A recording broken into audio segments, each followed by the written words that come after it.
Hello and welcome to the Heat U.S. Election Special. I'm Anand Naidu. And I'm Mike Walter. Over the next hour, we'll be joined by guests here in the United States and from around the world as we discuss the potential outcome of this extraordinary presidential election. What happens if President Trump is re-elected? And what if former Vice President Joe Biden is the winner? With voters still casting their ballots, we'll start with a look at the big domestic issues at stake for Americans. Everything from dealing with a coronavirus pandemic to the economy to confronting racial injustice. And later, as we wait for the votes to be counted, I'll be joined by guests from China, Russia, Europe, and the United States to discuss the implications for the world. So stay with us. Our special election night coverage begins right now.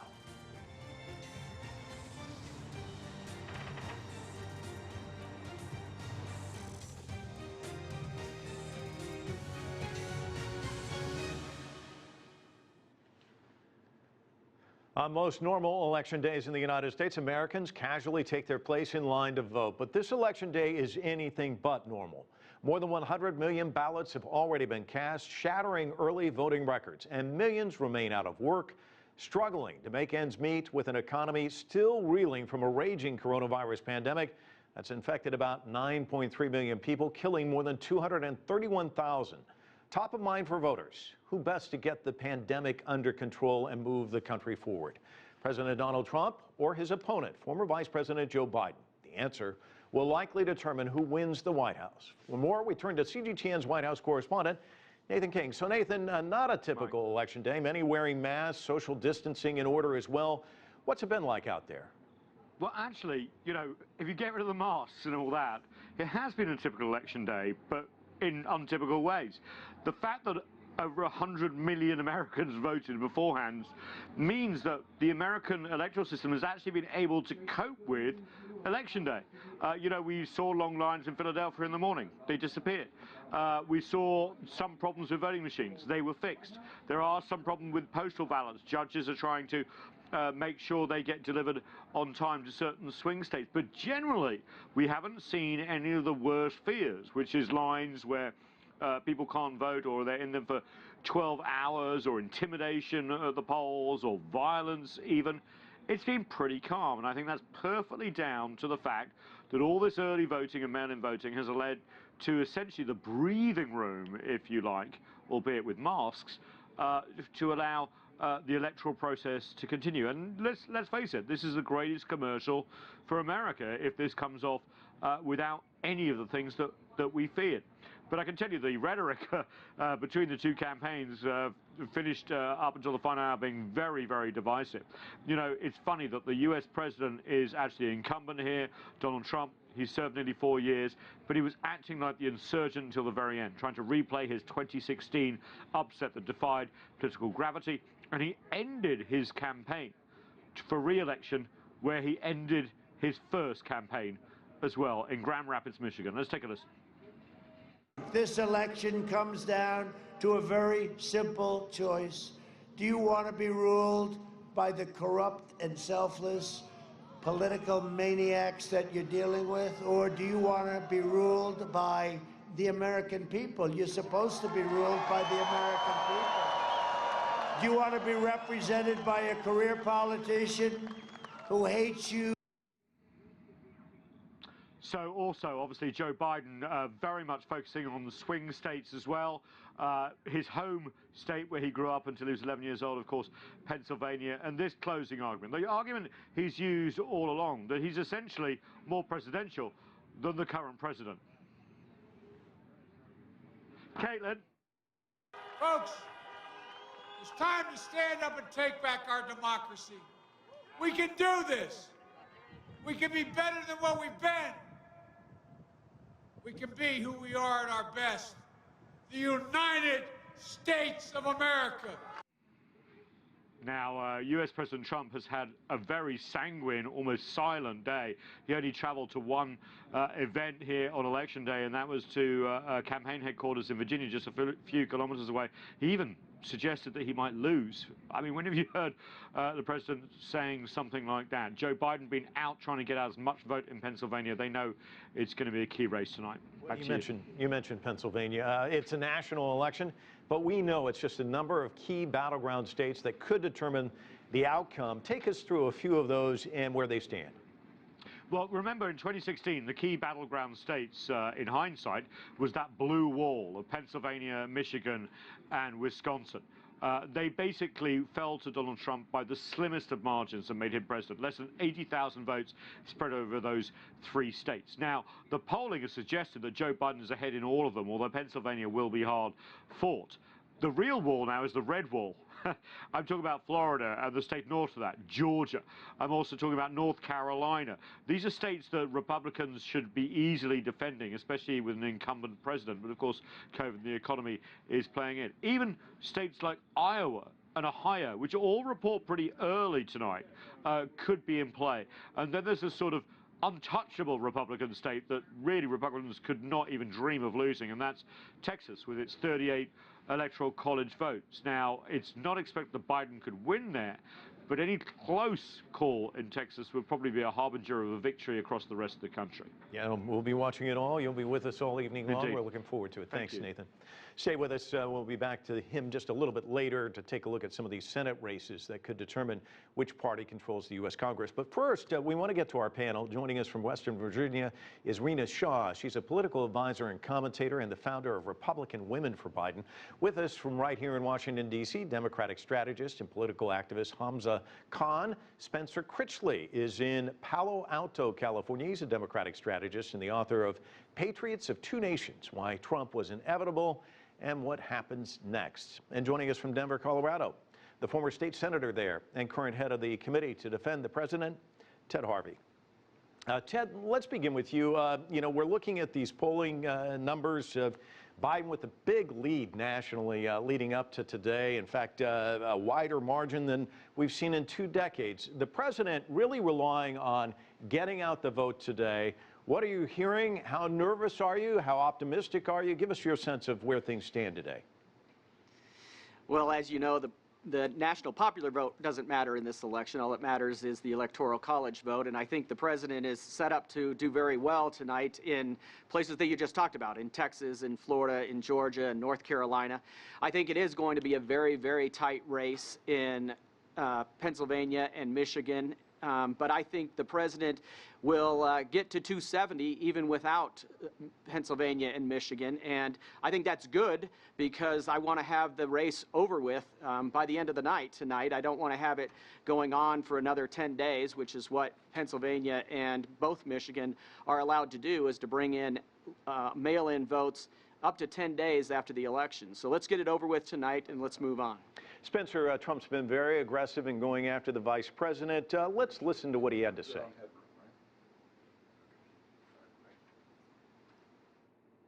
Joe Biden will ship your factories to China, impose a $4 trillion tax hike, eliminate private health care, abolish the entire oil industry and fracking, and send your state into a crippling depression. Under Biden, there will be no school, no graduations, no weddings, no Thanksgivings, no Easters, no Christmases, and no 4th of July. Other than that, you're going to have a wonderful life. So, Spencer, what do you make of his closing argument? Well, as his lying gets more frantic, I think it becomes more counterproductive for him.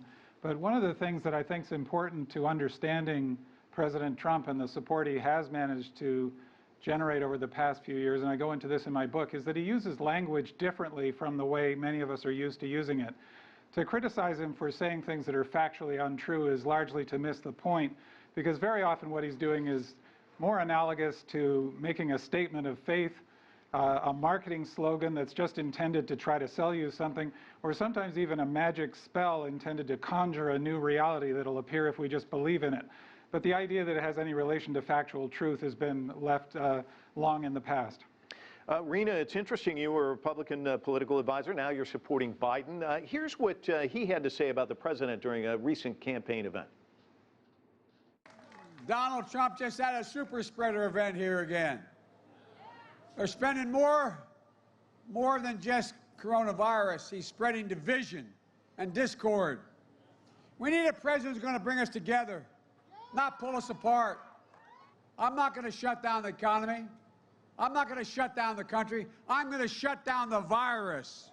So what was it about his message that caused you to form Republican Women for Biden? And talk to us about the fact that this is such a polarized country right now. I mean, you've basically traded your jersey for another. How difficult was that decision for you?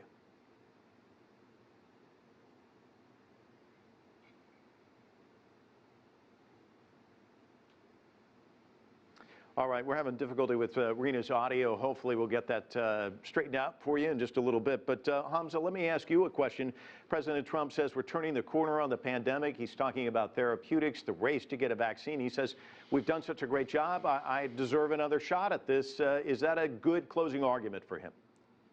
That's probably one of the worst closing arguments I've heard in history, Mike. There is no doubt in anyone's mind that Donald Trump has done basically nothing to protect Americans from this terrible disease. With 9 million people, as you noted earlier, being infected, 230,000 people being dead. Let's remember the last time we had such a huge loss of American lives on our soil, 3,000 some Americans dying during 9/11, we ended up invading 2 countries on the other side of the world. Yet here we have 200,000 some Americans dead on our own soil, and Donald J. Trump is asking for a second shot at killing more of us. Frankly, it's one of the most inane arguments I've heard in history. And Ted, Trump, he wants to make it about the former vice president, but Hamza has a point. You know, this is really kind of boiling down to the pandemic, isn't it? I mean, we're looking in Colorado, in your state, they're limiting gatherings to just 10 people from no more than 2 households because of a recent coronavirus spike. We're seeing spikes in hospitalizations jumping in some of these battleground states. You know, it doesn't seem like he really has a handle on the pandemic, and a lot of people accusing him of having super spreader events. A lot of these people at these events, no masks, even Stanford University saying there could be thousands of cases of coronavirus as a result of it. And he's even suggesting he may fire Dr. Fauci. So is he kind of sending the wrong message when he's got his own medical people saying that there needs to be a stronger stand against the coronavirus? I think the president's done an exceptional job. Dr. Fauci, that you just talked about, said that we would have over 2 million deaths by this point, and we've only got a little over 200,000, because the president did what Joe Biden and Nancy Pelosi said he shouldn't do, which is shut down all flights coming in from China. The day after he did that, Joe Biden came out and said that the president is a xenophobe for doing that. And Nancy Pelosi walked around the streets of Chinatown saying that we should not be shutting down flights from China. That is a racist thing to be doing. But the president did it. He took the lead. He was the leader to do that. And then he stopped flights from coming in from Europe. That is what has stopped this virus from killing as many people as it was predicted to. And I give him full credit for that. But he's also trying to push forward in opening up the country and opening up the economy, because this virus is destroying the world's economy. It's shutting down the supply chains around the world, and it's impacting all of our economies, not just the United States, but Europe's and China's and everywhere else. Don't you have to handle the virus, though, before you can really handle and get the economy going again? Well, I think he has handled the virus. You look at the number of deaths from when this all started back in March to what has happened today, the number of deaths has plummeted. We haven't had any deaths in the county that I live in, which is one of the largest counties in the state of Colorado. We haven't had a single death in over 2 months. The largest hospital in my county doesn't even have 1 patient in it. The whole goal was to lower the number of people that are going into the hospital so that we don't overwhelm the hospital beds. And like I said, in my largest hospital in my county, we don't even have a single patient. I think we've done a pretty good job of dealing with the severity of this and giving people the remediation that they need to be able to deal with it on a local level, and the medical community has done an exceptional job of doing that. Rina, we've got your audio back. I apologize for the problems we had earlier. Let me ask you the question I asked you earlier. I mean, you've been a Republican for quite some time. Now you've kind of come in and said, you know, I'm supporting Joe Biden. That can't be an easy decision to make. You're trading in one jersey for the other, as I said earlier. Talk to us about your decision. Why did you do it, and the difficulties surrounding that? Yeah, this was a no-brainer for me. Back in 2016, I was elected to the Republican National Convention as a delegate, and I expressed concern about the now president when he was a candidate. When he announced his candidacy, I thought it was a joke. I know he's never been a Republican, and I felt like he was hijacking the party for his own gain. And I think we've seen full-on evidence of that for the past 4 years. He's never divested from his companies, and his children continue to enjoy all of everything they do, all of the travel they do, all of that is really related to taxpayer dollars.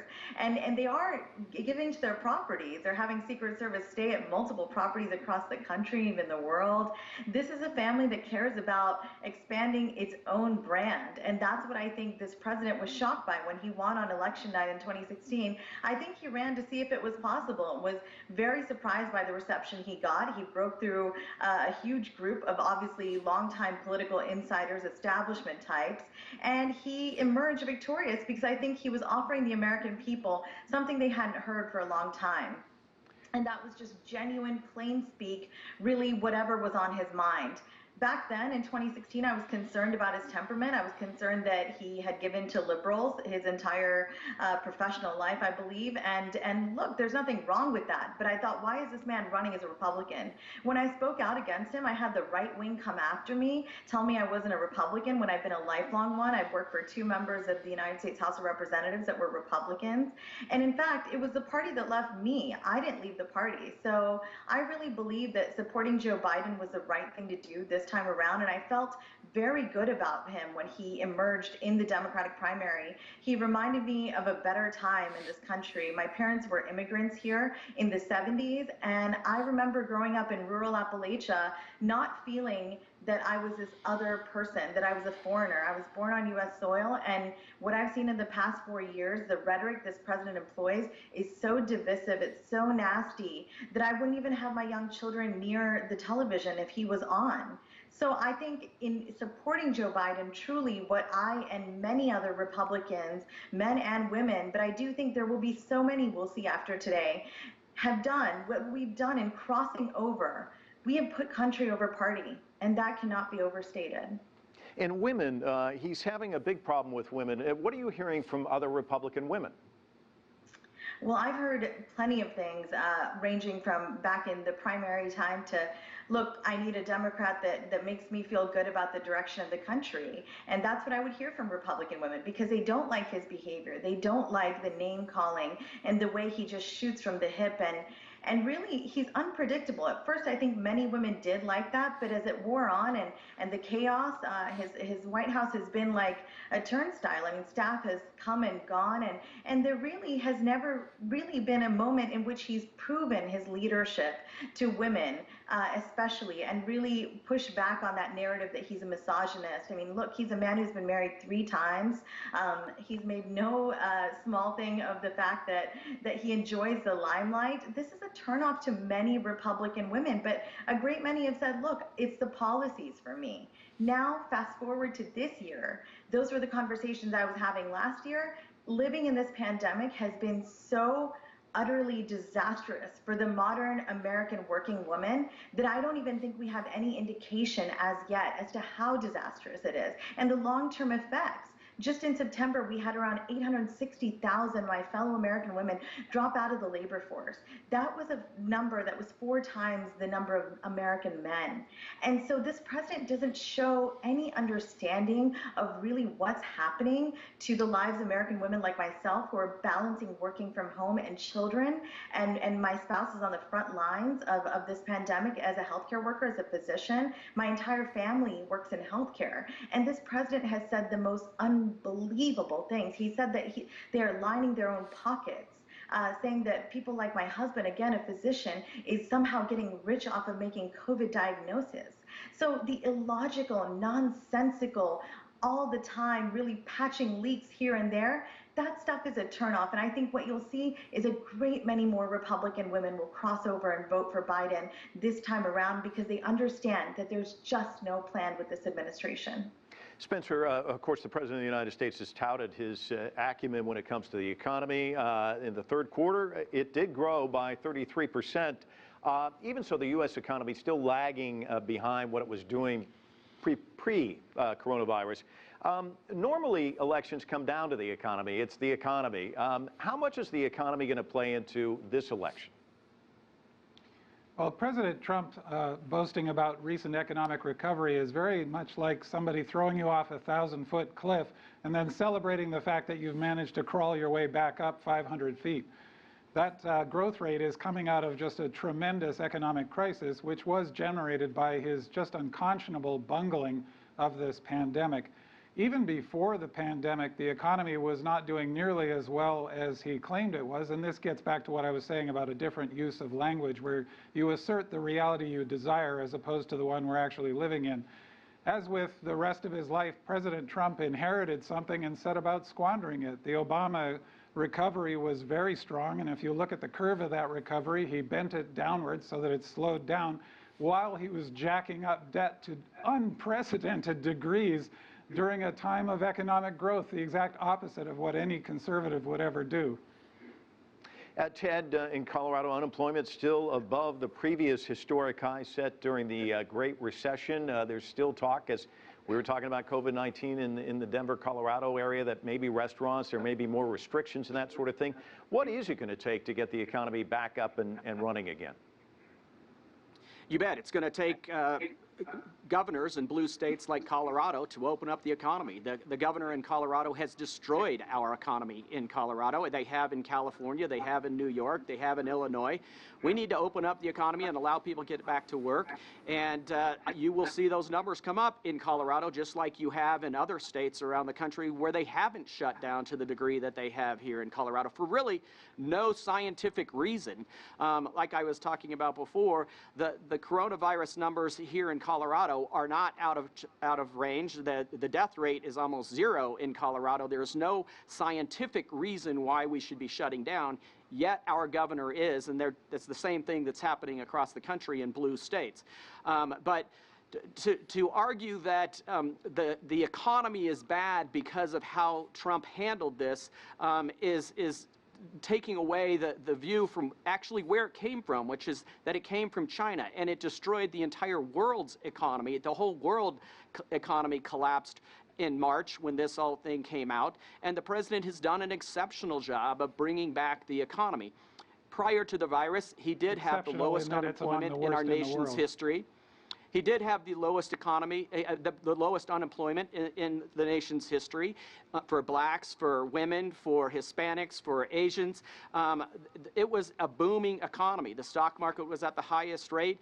And actually, with the tax cut, we had record revenue coming into the country. Yes, there was deficit spending, but it was not because of the tax cut. It was because of the bloated government that Republicans and Democrat presidents alike have expanded over the last 30 years, but that's what Congress has done and what presidents have done in the past, not because of the tax cut. The tax cut was actually expanding our economy. So what happened because of the virus is not Trump's fault, but the incredible recovery that we've had, which is better than any European country's recovery from an economic standpoint, is definitely a result of what the president has done and what the free market system here in the United States has done. Spencer, I want to give you a chance to jump in because I saw you shaking your head. And also, he mentioned the stock market, which has been tanking of late.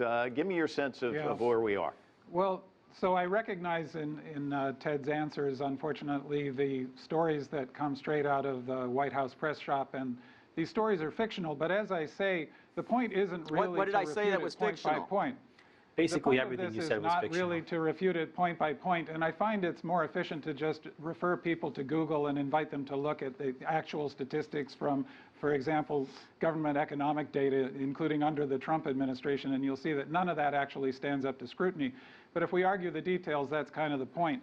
And what's really going on here is essentially an attempt to live inside a fictional world, which in our increasingly mediated lives is more and more possible. You can live within a virtual reality most of the time, since most of us experience life so much through some form of media. But now and then you run into the equivalent of a speeding bus approaching you on the road. And as that bus is heading towards you, it really doesn't matter how positive your attitude is, how strongly you believe you're going to come out of this just fine. You're probably not. And in a much more serious way, that's what we've seen with the coronavirus pandemic. The performance of the Trump administration has been extraordinary. I agree with that. It's extraordinary in terms of being among the very worst in the world. I have a graph of our per capita death rate at spencercritchley.com, taken from the Johns Hopkins data. Among 168 countries in the world, we're down near the very bottom. And when people see that folks are dying in red states and blue states, people are getting sick, you can't wish that away. You can't live inside a virtual reality where people are not dying. And I think that's a big part of the reason why Donald Trump's fictional world is finally collapsing around him. Hamza, I want to also touch on racial justice because that was a key issue as we saw over the summer, the death of George Floyd in Minneapolis at the hands of police. We saw these demonstrations flaring up all across the country. Joe Biden, though, he's been under the microscope because of what happened in 1994, his support for the crime bill at that time. Disproportionately, that put a lot of African Americans and Hispanics behind bars. So give me your sense of how this plays out on Election Day. First of all, I just want to say thank you to Spencer. You did a service to our country tonight. Coming back, though, to your question, a poll was recently done at San Quentin Prison of African American prisoners, asking them basically who they would like to see as the next president of the United States. As I understand, something between 8 and 9 out of 10 African American prisoners voted for Joe Biden, the same person who is credited with the 1994 criminal reform bill. What this tells us at this point in our country's history is that we are looking beyond the matter of blaming people for past mistakes, and as a society are coming together to recognize that this is a moment of incredible importance for our democracy. Joe Biden has done as much as anyone can at this point to make right his past mistakes when it comes to supporting the crime bill and recognizing the errors that came as a result of that, including the high incarceration rates of African American men in particular across our country. And in addition to that, he's worked very hard with African American leaders and activists of all age backgrounds and demographics to put together a serious plan for America and for recovery for communities that have been blighted by the abuse of power by police and other law enforcement agencies. Spencer, you write about civility. There's so much venom on both sides in your book. The country's so deeply divided. Can it turn the page at some point? I think so, and I think it must. And I describe in the book how I think that can happen. And part of that, from my side of this divide, is making sure to make a distinction between President Trump and what he represents and the good faith of most of his supporters. They voted for him for what they were sure were good reasons, and they didn't realize they were being victimized by a con man. And I think also that people on my side of the divide have to recognize that we helped to create the void that he stepped into. The Democratic Party has become increasingly technocratic over the years, especially since World War II, and have been kind of stuck in their heads. I think this is one of the flaws of Hillary Clinton as a candidate. Yeah. And we're not paying enough attention to heart and soul and even gut. And that's kind of the gap that Trump stepped into. Well, unfortunately, we've run out of time, but I do want to thank all of you for joining us. It's been a great discussion. Before sending it over to Anand, though, I want to go back to Nathan King at the White House. Nathan, the U.S. Congress currently split with the Democrats in charge of the House. We see Republicans in control of the Senate. Perhaps the House might pick up some seats, but the Senate is what everybody's watching. Give us your sense of what we can watch tonight. Yeah, I mean, it's quite incredible. Just 6 months ago, before COVID, you would have not thought that the Senate would have been in play. But the majority that the Republicans have right now is 53 to 47. So essentially, if Joe Biden doesn't become president, then the Democrats need 4 senators to take control without the vice president having that swing vote. And if they do take the presidency, they only need 3. And because the polls have been moving against Donald Trump in certain key states, it's quite incredible. There are 2 Senate races in Georgia, which is usually a Republican state, which really should be Republican right now, but are not. Let's just witness this exchange. And I just want to read their names right. John Ossoff is the Democratic challenger versus John Perdue, who's been there quite a while, the Republican. Well, perhaps Senator Perdue would have been able to respond properly to the COVID-19 pandemic if you hadn't been fending off multiple federal investigations for insider trading. It's not just that you're a crook, Senator. It's that you're attacking the health of the people that you represent. You did say COVID-19 was no deadlier than the flu. You did say there would be no significant uptick in cases. All the while, you were looking after your own assets and your own portfolio, and you did vote 4 times to end protections for pre-existing conditions. Isn't that incredible exchange? And they cancelled the debate straight after that, the Republicans, because they knew it was going to be a problem. Look, it probably won't go Democrat, but the fact it's even competitive, and there's another race too, which is important, and there's a 50% runoff requirement, so they actually may be delayed for another month or so as well, where they have a second round. Also, in South Carolina, who would have thought this? Lindsey Graham, who of course has had that seat for so many years and is being challenged there because he's been perceived as far too close to Trump. Now, it probably won't be close, but the fact is happening at all. And if we move north to Iowa, Joni Ernst, who is a very well ensconced senatorial candidate, is facing a big Democratic challenge. She shouldn't be, but she is. Steve Daines in Montana, you know, one of the architects of getting beef back into China. And Montana is the rancher state, is under pressure as well. Even Mitch McConnell, the leader of the Senate in Kentucky, has come under a huge challenge as well. So, look, I'm not saying all this is going to pan out, but the Democrats are in a far better position than they were just a few months ago. Back to you. All right, thanks so much, Nathan. We'll be watching all of that tonight, and you'll be watching it from your vantage point at the White House. That's a look at the state of the race and some of the domestic issues on voters' minds. Anand's up next with an in-depth look at how the election could impact U.S. policy around the world.